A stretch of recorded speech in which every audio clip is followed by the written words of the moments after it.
Om Shri Gurubhyo Namaha Hari Om. We are into talk 6, the last talk in this series from the book The Great Equations, authored by Sri Jnanananda Bharati Swamigal, our Manasika Vedanta Guru. We talked about the 4 types: synonyms, then adjectives, then impositions, and the vanishing equations in the previous talk. Now, the next 2 chapters, Swamigal deals with, out of these 4, which is the one which Vedas and Vedanta had chosen.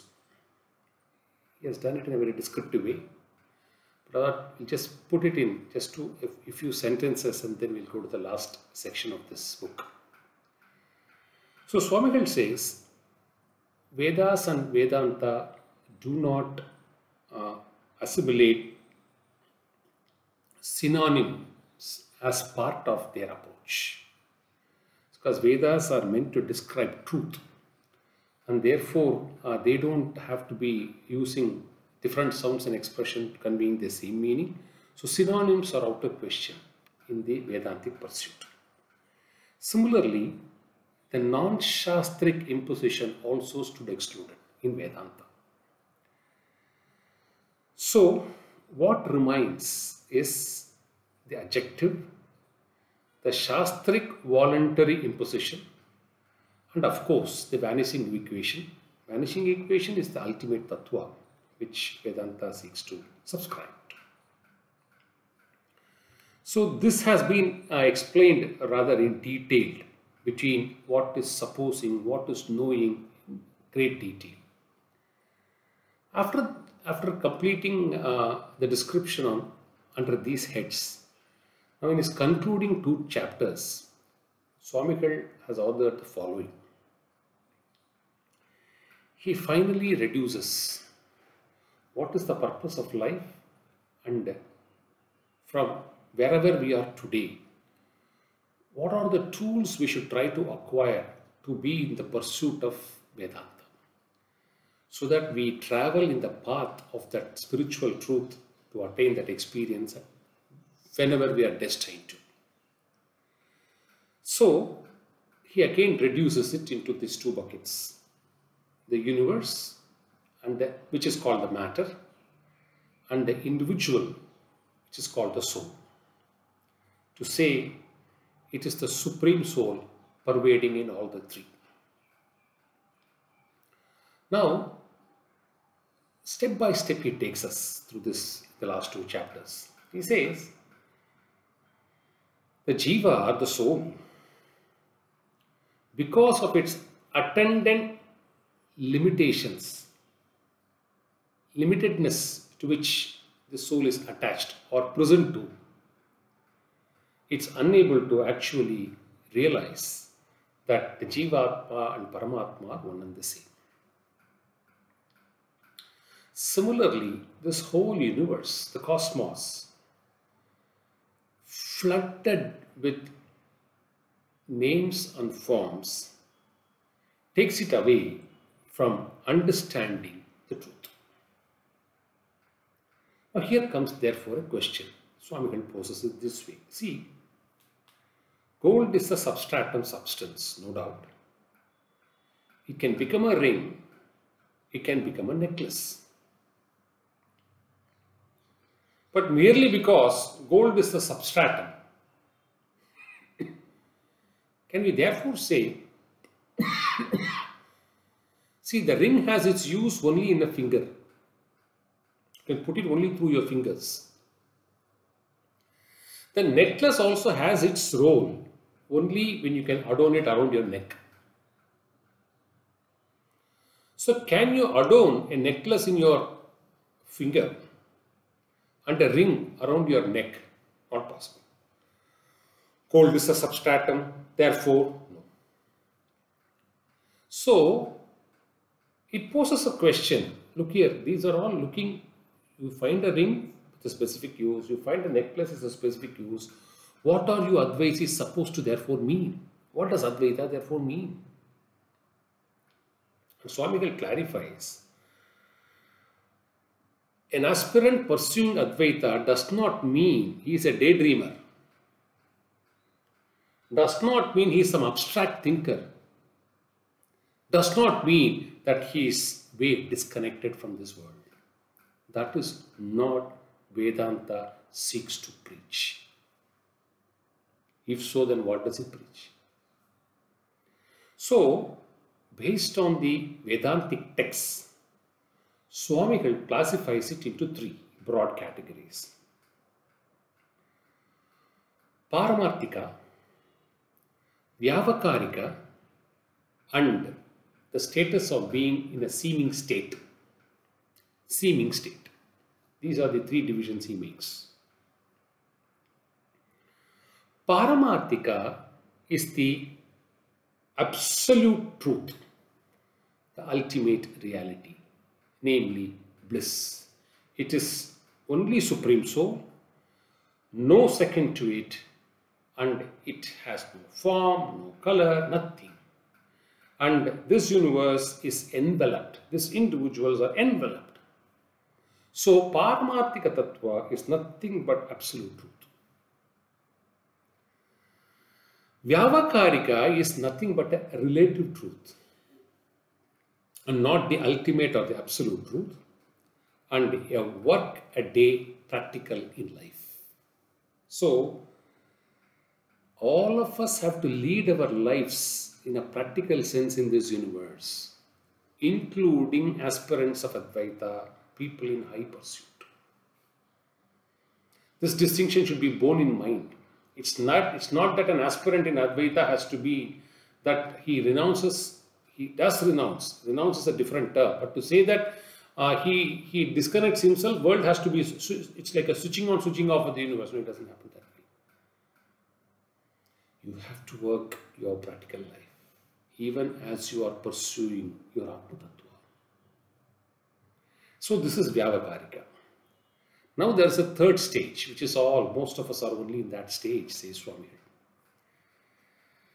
This seeming stage of getting ourselves soaked day in and day out in this illusory life. This manifested forms and names drown us and choke us our life 24/7, 365 days a year, throughout our life journey. So he says, if you are simply drowned in the state of seeming, then you are neither in Vyavaharika nor in Paramarthika. Because Vyavaharika is leading your daily routines, but in a meaningful way, understanding what it is, and having an eye and a path and an approach on Paramarthika. So, Swamigal takes this seeming as a point for discussion for us to highlight a few things. What do you mean by seeming? He says, let's take clay.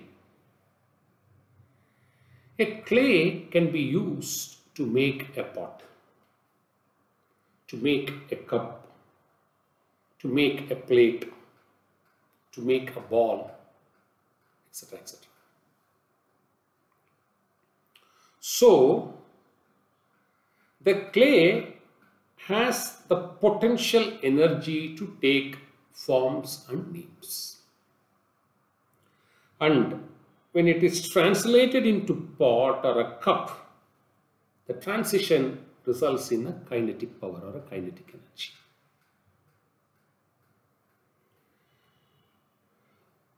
But law of physics would validate this truth. A change in form from a potential energy to kinetic energy does not result in laws or transmission laws of power. It's only power finding an expression in a different manner. Because you can bring all these back to the clay stage and recreate it in whatever way you want, in whatever name and form you want to create it. So, it is nothing but a kinetic energy manifesting itself as, potential energy manifesting itself as a kinetic energy with some name and form. Now, Swamigal takes this example as a basis and says, let's deal with the individual soul and also this universe as a matter and test it, this proposition. And says the first stage is come to the soul.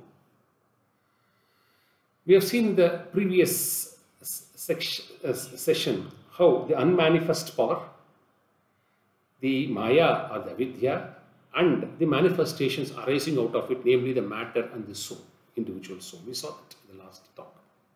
So Swamigal takes that and pitches and discusses it. Let's take the individual soul, the Jiva. So, what is the potential power? The potential power is called Avidya or ignorance. So, it is the potential power, it is the power which screens the truth, hides the Paramatma and shows Jivatma to be different, or screens. Its screening power is potential energy, potential power, what we call the Avarna Shakti. After doing this, the potential power translates into kinetic power and starts taking forms. A, B, C, D, E. So, this kinetic power is called the distracting power or the Vikshepa. It happens in us. The kind of plurality we have attained in our sense organs, in our karmendriyas, in our pranas, and our connect with the world in names and forms.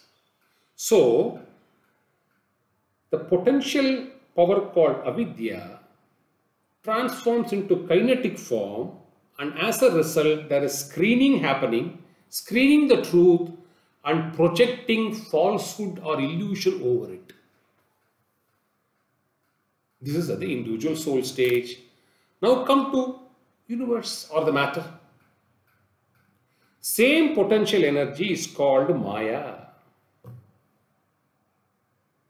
Avarna Shakti.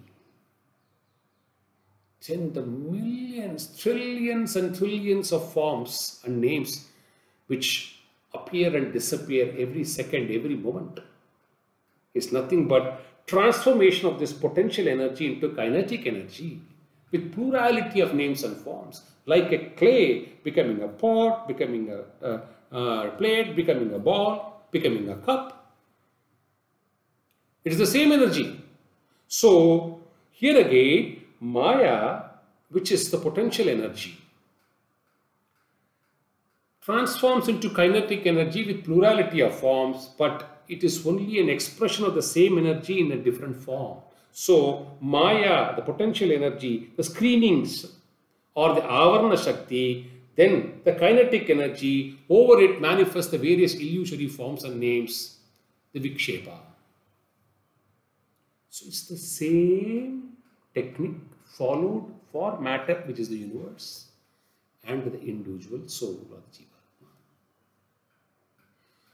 Potential and kinetic. Now, therefore, Swamigal takes us to the next stage. Alright, because there is a common factor, let's strike out. Why should we now deal it as matter and why should we deal it as universe? What is common to both? Yes, a common cosmic potential energy, let's call it as Maya, Avarna, and a common kinetic power which translates into millions and billions and trillions of names and forms as Vikshepa. So, underlying principle is, instead of trying to compartmentalize as matter and individual soul, what is common to both is these two powers, the potential power and the kinetic power. And the potential power being Maya as Avarna Shakti now takes plurality of forms and names as kinetic power. Now Swamigal says, go to the next step. Can't we not now condense these two, Avarna Shakti and Vikshepa, into one, to say there is only one potential power but in two different expressive forms. In two states rather than forms, in two states, the potential state and the kinetic state. So if you say so, there is only one single cosmic power, which is called as nothing but Maya or Parashakti. See, three steps. First, between matter and individual soul, finding. Second step, finding the commonality, taking it as one cosmic power but in two states. And finally, pulping it as one single cosmic power called Maya, having the property of Avarna and Vikshepa. So, single cosmic power in two states called Maya or Parashakti. And Swamigal cites what Bhagavan Shri Krishna says from the Gita. To cross Maya, to transcend Maya, one has to resort only to me, says Bhagavan. Only, not along with, or besides, or in addition to, only. So, transcending Maya is achievable only when somebody is willing to resort. Only his life is in pursuit of God and God alone.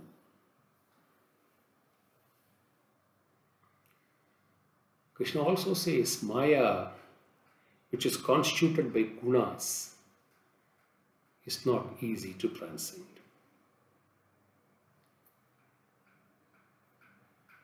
So, what is Maya? That's the question we have to ask. See, Maya is divine. Why? Because Maya is nothing but the potential energy of Brahman, the God. It is not different. Is it indifferent from God? No. But doesn't mean it is inseparable from God, because it creates all these things. Is it indifferent? No. Is it inseparable? No. So, therefore, because it is not inseparable, can you say that Maya, Brahman is the owner of Maya? Because when we say ownership, I own this property. So, property is different from the owner. So, there are two distinct aspects to it. So, are you saying so? No, you're not saying so. Then, how do you say, see, Maya is constituted by the gunas, is how it is being described. Qualities, faculty, capacity, a power. And therefore, an inseparable attribute of Brahman is how Maya is defined. So, what is the state of Maya? Is Maya real? No, Maya is not real. Is Maya unreal? Maya is also not unreal.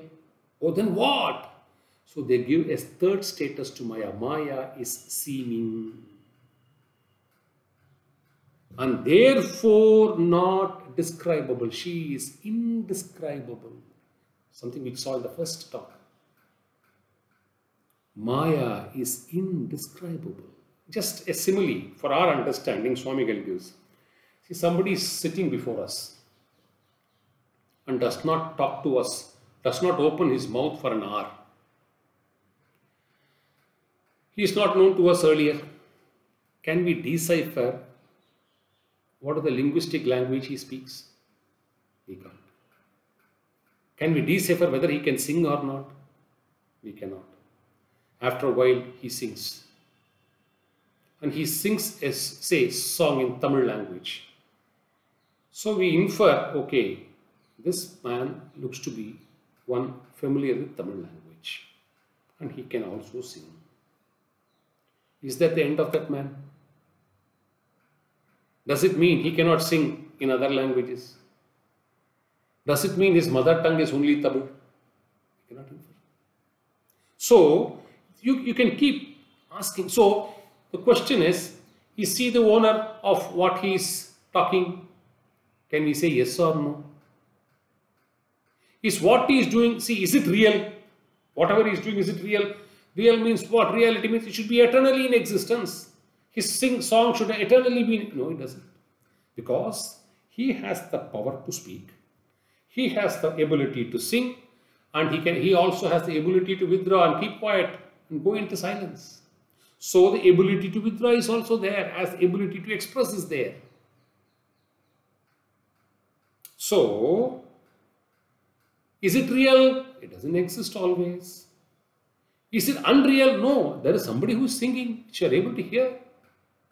And therefore, it is given the third status as seeming. See, Maya is nothing but the potential energy of Brahman. So, it can manifest at the choice of Brahman. And it can be simply withdrawn by Brahman whenever it wants. It can suck the whole universe. It can suck all the jivas. Just like that. As we pull out, as a man who is singing pulls out his singing ability and keeps to himself, withdraws. It simply closes his eyes and remains quiet. It is as simple as that for Brahman. And therefore, Maya is neither real nor unreal and only seeming. Therefore, Maya is indescribable. And what did Swamigal utter the caution? The first few chapters itself, never attempt to keep questioning, trying to understand Maya, you will waste your life. Accept Maya as a fact. Accept it as a fact. Only then you can progress. Why should otherwise Lord say, one who approaches me and remains and thinks and meditates and does everything only for me, I will allow him to transcend Maya. God doesn't say, I will allow him to know Maya. We should only attempt to know God. We should not be attempting to know Maya, because Maya is indescribable. Transcending Maya through the acquisition of Vedantic knowledge will give us the experience and finally attain Godhood. On attaining that state, we will know that we have transcended Maya. Yet Maya is indescribable.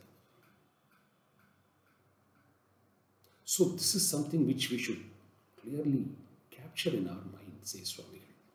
And proceed further to give us two good examples. He says, look here, you are a guest in a hotel, permanent guest in some room. You start tipping those servants regularly to keep everything in order.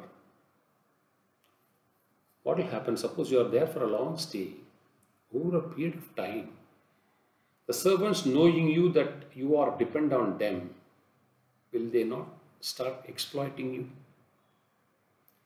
And will your purse be frequently robbed?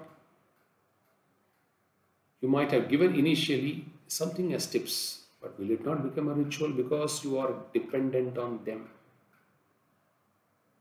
So, is it not a trap for you at some point of time that they will start swallowing you? And Swamigal therefore says, what do you do in that circumstances? You will try to become a friend of the owner of the hotel. That's the only escape. So that you can be away from the clutches, so that these servants will not try to retaliate the owner. Same is the case with Maya. Trying to appease Maya and the gunas, and through that the senses and the action points, we are getting drowned deeper and deeper into the ocean of samsara. So, appeasement of Maya will not allow us to transcend the Maya. Nor disrespecting Maya, because Maya is also a divine power. It's the power of the Lord. Neither should we disrespect, nor should we appease. As you choose to get into a friendship with the owner to get hold of these people, you should follow what Bhagavan Krishna says in the Bhagavad Gita. I am your ultimate refuge. So, transcending Maya has to be only through and only in absorbing ourselves into God. The more and more we are attached through our work, through our bhakti, and through the acquisition of knowledge about bliss, the more and more we indulge into it, the less and less will be the problems from our sense organs and our organs of action. And this is the only way to transcend. Know God. Don't try to know Maya. Because Maya is a seeming illusion. And she is indescribable. Then Swami says, even gives one more example. Even after enough bhakti, enough karma, and complete acquisition of knowledge,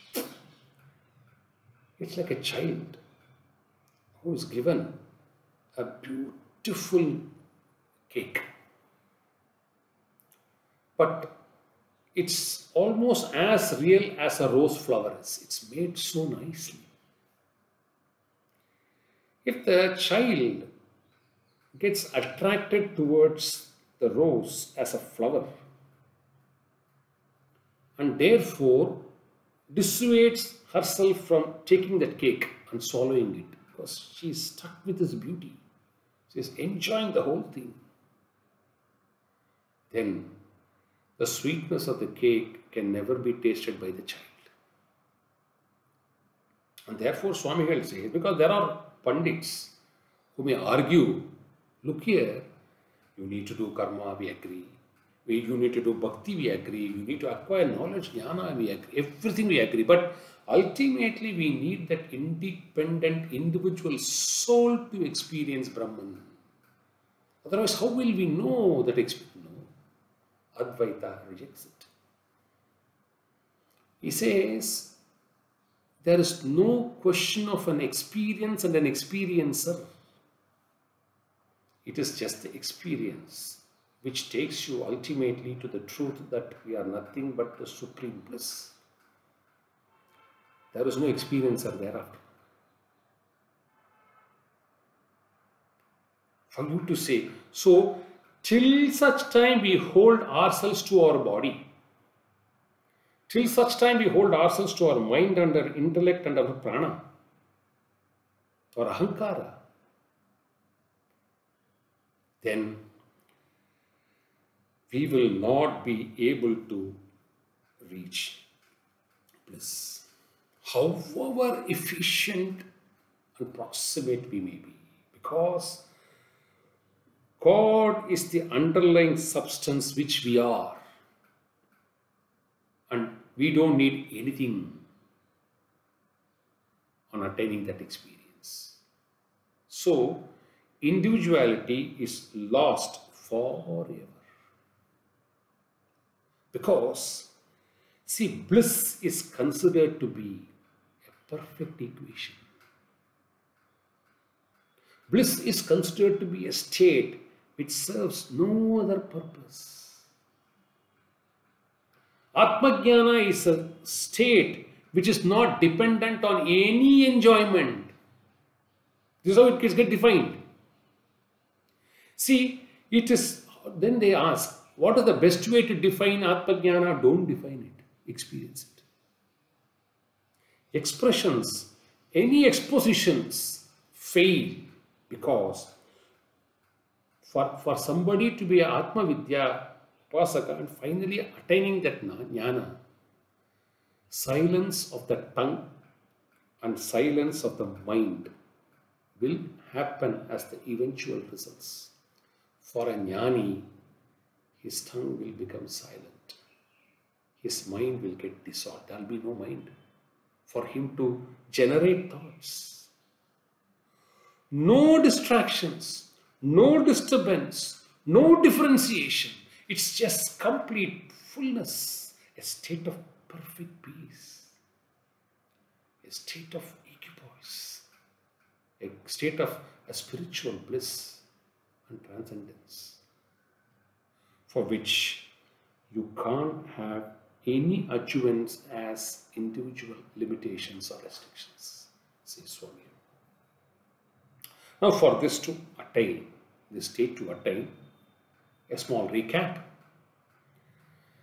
Bliss or Atma-jnana is the perfect equation. So we slip from that perfect equation into non-equation, the potential energy state of Maya, screening.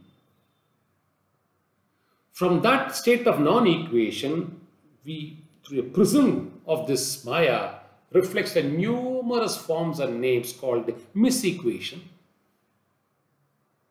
And we remain lovely soaked into this misequation because of the accumulation of mala, which is dirt, which is good dirt and bad dirt. And we simply love it. And what did the first talk say? You have to, second talk, you have to reverse the whole process. You should start cleaning the dirt, then ensure the misequation and the non-equation goes so that we attain the perfect state, a perfect equation of Atma-jnana or bliss. We love the dirt. All of us are today only in that state. We love this dirt and we love accumulating this dirt. As long as we are attached to dirt, all this is theory for us. And any amount of understanding of theory of Atma-jnana is not going to make us an Atma-jnana. This is not a dry, by sheer understanding somebody can become Atma-jnana. It requires Guru's initiation, it requires Guru Upadesa, it requires Guru's guidance, it requires Guru's following, serving the Guru. Experience comes only by serving the Guru. Otherwise, you can keep acquiring enough and more knowledge, which is again of no use. If you want to translate your knowledge into experience, you have to be under the feet of a holy Guru. And therefore, Swamigal says, if you go to the Guru, and if he finds you to be an appropriate student, so the last chapter is just a barometer index. Where are we today? Do we have any of these qualities? In which case, you can relate yourself to be in pursuit. If we don't have any of these qualities, then Swamigal says, go and take the guidance of a Guru and start acquiring them. So he says you need to basically have 4 qualities to be an aspirant to be in this path. Viveka, the power to discriminate. Vairagya, a sense of non-attachment. And the 6-fold sadhana. And 4th, being a mumukshu, the tapam for experiencing Atma-jnana. Unless you have these 4, then we have not made a beginning in this journey. And for this 4 to come, one has to serve a Guru and under his guidance, unless the Guru initiates us. This transformation into this 4-lane path doesn't happen. Vivekam, Vairagyam, this 6 qualities, and Mumuksha. What are the 6 qualities? Sama, withdrawing our mind. Dhamma, withdrawing the sense. Uparati, staying unconnected to the world.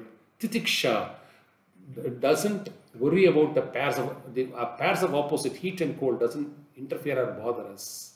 Shraddha, absolute faith. Shraddha, Acharya repeatedly have, all the Acharyas repeatedly said, Shraddha is only 2-fold.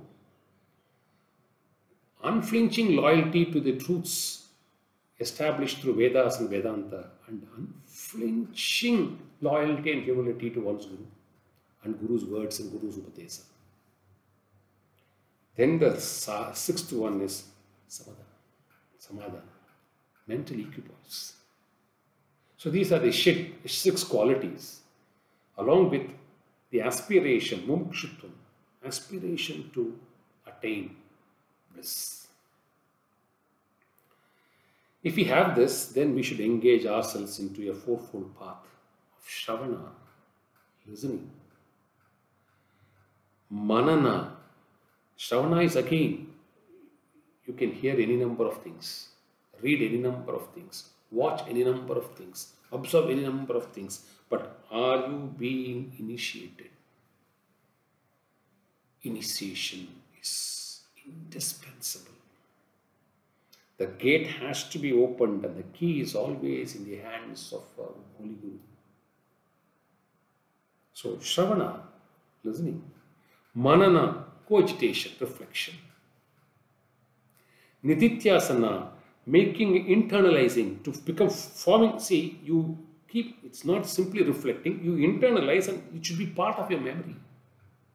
And finally, the Samadhi, a perfect cessation, a perfect mental equipoise, a perfect peace, a perfect bliss is all that can happen to us through the grace of a Guru, and we keep progressing in this path towards emancipation. And Swamigal therefore suggests, having got a priceless, invaluable human birth, should we not start thinking to get into this process? And that's how he completes this 129 pages book of great equations. Only 129 pages. Not a sentence, not a word is a surplusage. And it has put it in such a simple form, so easy for us to understand and comprehend and develop faith and bhakti towards this process. Authored 50 years back. And it is sheer pure grace of Jeshta Mahasannidhanam and Shri Sannidhanam that this has led us into this golden opportunity of trying to know the works of our Manasika Vedanta Guru Sri Jnanandabhati Swamigal and one of his invaluable works, the Great Equations. I once again thank Shankar, who is one of the blessed souls in that family of Purvashram of Swamigal. He and his wife have dedicated their life in serving, in being at the Adhishthanam of Swamigal and serving the cause. And his whole family and all his relatives, whoever is born in that lineage, are indeed so blessed to be part of this samskara. So, in fact, I thought of speaking about these chapters during the Jayanti celebrations of Swamigal, but there was a request by many that can you hasten the process and deliver rest of the talks also and send it to us. Fortunately, we had a few days holidays in the court, and that's a blessing in disguise, and it came very handy. Therefore, we could work on this and trying to see it's ultimately reading something and transferring. So there is bound to be a transmission loss. These talks are only to induce youngsters to finally go and reach out to the book and read it. Please read it yourself and form your views. This is just allowing you, it's only a post. It's not the destination, because what has been said, to whatever extent I have assimilated, I have tried to, and do not know. Any fault or errors into it should be attributable completely to me. And please go, therefore read the actual text and be guided by it, is my sincere request and prayer to all of you. Learning this book and spending the time on it was such a unique journey, incomparable experience. And I pray to our Shri Shri Mahasannidhan Jagadguru Shri Shri Bharati Tita Mahaswami, our Revered Sannidhanam Jagadguru Shri Shri Vidushekara Bharati Mahaswami, and the Manasika Vedanta Guru Shri Nyananda Bharati Swami, for having blessed me with this divine opportunity. All errors please attribute it to me. If there is something worthwhile, let us all together offer it at the lotus feet of Jyeshta Mahasannidhanam, Sannidhanam, and also to our Vedanta Guru and Nyananda Swami. With these kind words, with these words, I am thankful once again to all of you for having joined these talks. All this is done to first benefit me. If it incidentally benefits somebody, that's pure grace of Acharyas. This is only to thought we should read it and understand and start the journey somewhere. That's how this started. I offer it at the lotus feet of Shri Shri Mahasannidhanam and Shri Shri Sannidhanam. Sadashiva Samarambha Shankaracharya Madhyama Asmat Acharya Paryantam Vande Guru Parampara.